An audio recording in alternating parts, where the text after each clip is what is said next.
metti lañu nemmeeku biig ci mbeddum Ndakaaru yi ci diggante takk der yi ak ndaw yi ci coowal couvre-feu bi li waraloon li ni mel nee nañu kii di leen njiitum réew mi lañu bëggoon mu soppi doxalinam daanaka coow li tàmbali woon na bu yàgg waaye biig la gënoon fës ñenn ñi dem ba jàpp ni ndaw ñi àndu ñot seen sago ñu seetlu ni ndaw yu ci gënoon fës ñoo ngi sokkeekoo lu mel ni zone yi di Grand Yoff Ñaari Tali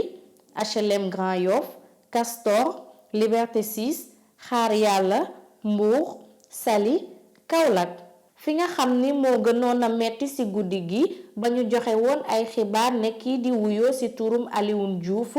la fa takk der yi faat mais ba ñu saytoo ba ci biir lañ ñu xamal ni que auto police bi moo ko mbëkk ba jamono gi moo ngi l'hôpital ci diggante dund ak dee daanaka baleen coow li ëppee loxo takk der yi dañoo mujjee sàkku ndimbal ci waa gendarmerie ak l'armée gi dem ba ministre de l'intérieur wàccoon ci bërëb yi ñu gëstu ni fii di Touba jàpp nañu ci lu tolloo 4 ci ay ndaw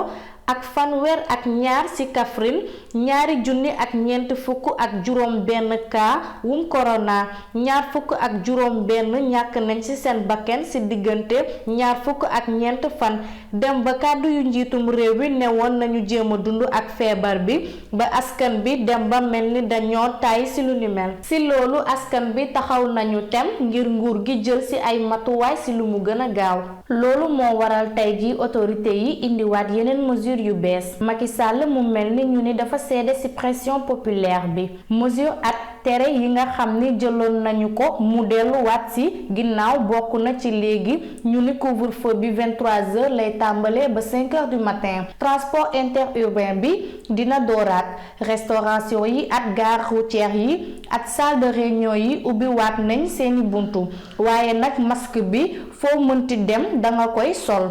dafa obligatoire te itam dina respecter distanciation yi physique bi ministre de l'intérieur nanguwul ni ñoom dañoo seede ci pression bi waaye Aly Ngouille Ndiaye nee na li tax ñu jël ndogal yi dañoo bëgg sokkalaat waat koom gi nga xam ni tàmbali na ndërmelu ci Sénégal